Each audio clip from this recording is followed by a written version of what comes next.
பிரியமானவர்களே, ஆண்டவராகிய இயேசு கிறிஸ்துவின் நாமத்தில் இந்த காலை நேரத்தில் இயேசுவை தினப்பார்ப்போம் என்ற இந்த நிகழ்ச்சி மூலமாக உங்களை சந்திப்பதில் மிகுந்த மகிழ்ச்சி அடைகிறேன். வாருங்கள், ஆண்டவரை உயர்த்துவோம்.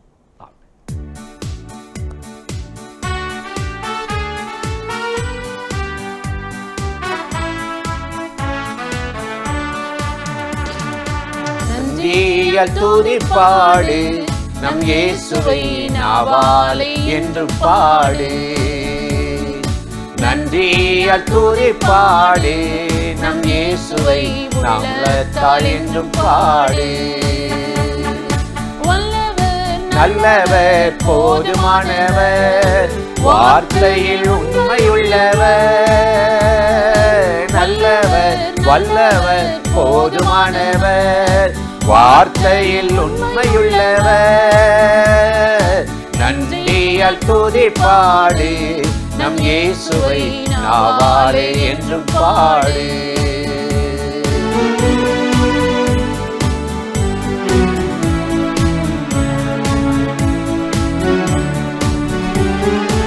எரிகோ மதிலும் முன்னே வந்தாலும் இயேசு உந்தன் முன்னே செல்கிறார். எரிகோ மதிலும் முன்னே வந்தாலும் இயேசு உந்தன் முன்னே செல்கிறார். கலங்கிடாதே, திகைத்திடாதே, துதியினால் இடிந்துவிடும். கலங்கிடாதே, திகைத்திடாதே, துதியினால் இடிந்துவிடும். நன்றியால் துதிப்பாடு, நம் இயேசுவை நாவாலே என்றும் பாடு.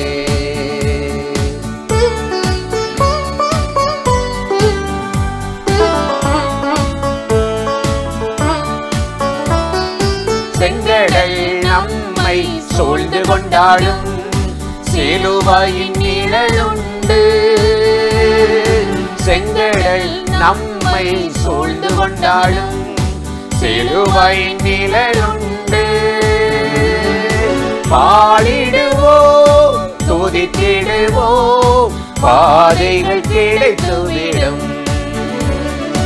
பாடிடுவோம், துதித்திடுவோம், பாதைகள் கிடைத்துவிடும். நன்றியால் துதிப்பாடு, நம் இயேசுவை நாவாலே என்றும் பாடு. கிருபையே, glory Jesus. கோலியாத் நம்மை எதிர்த்து வந்தாலும் கொஞ்சமும் பயம் வேண்டாம். கோலியாத் நம்மை எதிர்த்து வந்தாலும் கொஞ்சமும் பயம் வேண்டாம். இயேசு என்னும் நாமம் உண்டு, இன்றே ஜெயித்திடுவோம். இயேசு என்னும் நாமம் உண்டு, இன்றே ஜெயித்திடுவோம்.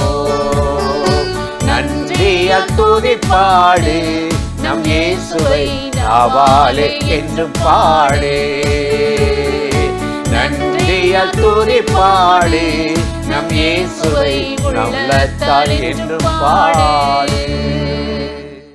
மத்தேயு 6ஆம் அதிகாரம் 33வது வசனத்தில் நாம் வாசிக்கிறோம், முதலாவது தேவனுடைய ராஜ்யத்தையும் அவருடைய நீதியையும் தேடுங்கள், அப்பொழுது இவைகளெல்லாம் உங்களுக்கு கூட கொடுக்கப்படும் என்று ஆண்டவராகிய இயேசு கிறிஸ்து சொன்னதை குறித்து நாம் இந்த வேத வசனத்தில் வாசிக்கிறோம். தம்முடைய வார்த்தைகளை கேட்கும்படி வந்த திரளான ஜனங்களை பார்த்து பலவிதமான தேவைகளோடு கூட இந்த காரியம் எனக்கு கிடைத்துவிட்டால் நல்லது, இயேசுவிடத்தில் போனால் இந்த நன்மை எனக்கு கிடைக்கும் என்ற எதிர்பார்ப்போடு வந்து நின்ற ஜனங்கள் நடுவில் ஆண்டவர் தேவனுடைய ராஜ்யத்தை குறித்து பேசத் தொடங்கினார். முதலாவது தேவனுடைய ராஜ்யத்தை, அவர் உங்களுக்கென்று ஒரு நித்திய ஜீவனை வைத்திருக்கிறார். பரலோகத்தை, மோட்சத்தை, சொர்க்கத்தை அவர் வைத்திருக்கிறார். அந்த இடத்திற்கு நீங்கள் வர வேண்டும். அந்த இடத்திற்காக தேவனை தேடுங்கள். அப்பொழுது நீங்கள் தேடி வந்திருக்கிற இவைகள் எல்லாம் உங்களுக்கு கூடவே கொடுக்கப்படும் என்று சொல்லி அவர்களுக்கு கற்றுக் கொடுத்ததை குறித்து வேதத்தில் நாம் வாசிக்கிறோம். சமீபத்தில் எங்களுடைய ஜெபஹாலில் சுவிசேஷ பயிற்சி முகாம் நடந்தது. அதில் தேவ மனிதர் சகோதரர் வின்சென்ட் செல்வகுமார் அவர்கள் ஒரு காரியத்தை சொன்னார்கள். சவுல் கழுதையை தேடி போனான். கழுதை கிடைக்க வேண்டும், என் அப்பா வீட்டுடைய கழுதை காணாமல் போய்விட்டது, இந்த கழுதை எனக்கு வேண்டும் என்று சொல்லி அவன் தேடிக்கொண்டே போனான். ஆனால் அங்கு ஆண்டவர் அந்த சவுலை ராஜாவாக சாமுவேலை கொண்டு அபிஷேகம் பண்ணிவிட்டார். இப்பொழுது ராஜாங்கம் அவனுடைய கைகளில் கொடுக்கப்படுகிறது போல ஒரு அபிஷேகம் சவுலின் மேல் இறங்கிவிட்டது. ராஜாவாக அவன் நியமிக்கப்படுகிற ஒரு நிகழ்வு அங்கு நடக்கிறது. ஆனால் இந்த சவுலுடைய மனநிலை இப்படி இருக்கிறது என்றால், நான் ராஜாவாகிவிட்டேன், சரி, ராஜாவாக என்னை அபிஷேகம் பண்ணிவிட்டீர்கள், ஆனால் என் கழுதை என்று அவன், என்னுடைய கழுதைக்கு என்ன ஆயிற்று, என் கழுதை என்ன எப்படி கிடைக்கும் என்று அவன் கேட்டுக்கொண்டிருந்தானாம். அது போலதான் நம்மை கூட ஆண்டவர் தேவனுடைய ராஜ்யத்தையே நான் உனக்கு கொடுக்கிறேன், அந்த மேன்மையான முடிவில்லாத வாழ்வையே நான் உனக்கு கொடுக்கிறேன், அதை பற்றின கவலை கொள்ளாதபடி, எனக்கு ஒரு வீடு கிடைக்கவில்லையே, என் பிள்ளைக்கு திருமணம் நடக்கவில்லையே, என் பிள்ளைக்கு வேலை இன்னும் கிடைக்கவில்லையே என்று சொல்லி என்னோட கழுதை என்னவாயிற்று என்பது போல இந்த உலகத்தின் காரியங்களை குறித்தே நாம் கவலைப்படுகிறவர்களாக தேடுகிறவர்களாக நாம் காணப்படுகிறோம். அப்படிப்பட்ட நிலைமையில் நாம் இருக்கக்கூடாது என்பதை குறித்துத்தான் ஆண்டவர் இங்கு சொல்லுகிறார். இதெல்லாம் தானாக வந்துவிடும், நீ தேடி போகிற கழுதை தானாக வந்துவிடும், நீ ராஜ்ய பாரத்தை, உன் தலையில் உன் கரத்தில் கொடுக்கப்பட்ட பொறுப்பை நீ நிறைவேற்று என்பதாக தான் ஆண்டவர் சொல்லுகிறார். முதலாவது தேவனுடைய ராஜ்யத்தையும் அவருடைய நீதியையும் நாம் தேடுகிற போது நாம் தேடிக்கொண்டிருக்கிற கேட்டுக்கொண்டிருக்கிற அத்தனை ஆசீர்வாதங்களும் நன்மைகளும் அவரோடு கூட நமக்கு கொடுக்கப்படும் என்றுதான் ஆண்டவர் சொல்லுகிறார். ஆண்டவரை நோக்கி நாம் இப்பொழுது ஜெபிக்கலாமா? பரிசுத்தமுள்ள நல்ல தகப்பனே, இந்த அருமையான காலை நேரத்திற்காக நாங்கள் உம்மை நன்றியோடு ஸ்தோத்திரம் பண்ணுகிறோம். முதலாவது நாங்கள் தேவனுடைய ராஜ்யத்தை, நீர் எங்களுக்கு வைத்திருக்கிற அந்த மேன்மையான அனுபவத்தை பெற்றுக்கொள்வதற்காக உம்மை தேடி ஆண்டவரே நாங்கள் வாழும்படியாக எங்கள் ஒவ்வொருவருக்கும் நீர் உதவி செய்யும்.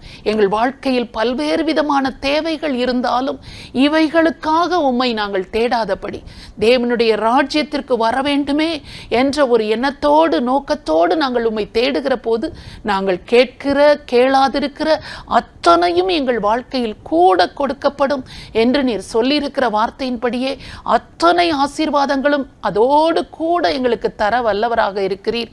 அதற்காக உமக்கு நன்றி. இந்த வார்த்தைகளை நம்பி யாரெல்லாம் உம்மை நோக்கி உம்முடைய உதவியை நாடி உம்முடைய முகத்தை நோக்கி ஜெபிக்கிறார்களோ அத்தனை பேருக்கும் ஆண்டவரே தேவனுடைய ராஜ்யத்தில் ஆண்டவரே ஒரு பங்கையும், ஆண்டவரே அவர்கள் கேட்டுக்கொள்கிற கேளாமல் நினைத்து கொண்டிருக்கிற சகல நன்மைகளையும் கூட கொடுக்கும்படியாக இயேசு கிறிஸ்துவின் நாமத்தில் ஜெபிக்கிறோம் நல்ல பிதாவே, ஆமென். இந்த நிகழ்ச்சி உங்களுக்கு மிகுந்த ஆசீர்வாதமாக இருந்ததா? நீங்கள் பெற்ற நன்மைகளை எங்களோடு கூட பகிர்ந்து கொள்ளுங்கள், மற்றவர்களிடத்திலும் பகிர்ந்து கொள்ளுங்கள். கர்த்தர் உங்களை ஆசீர்வதிப்பாராக. ஆமென்.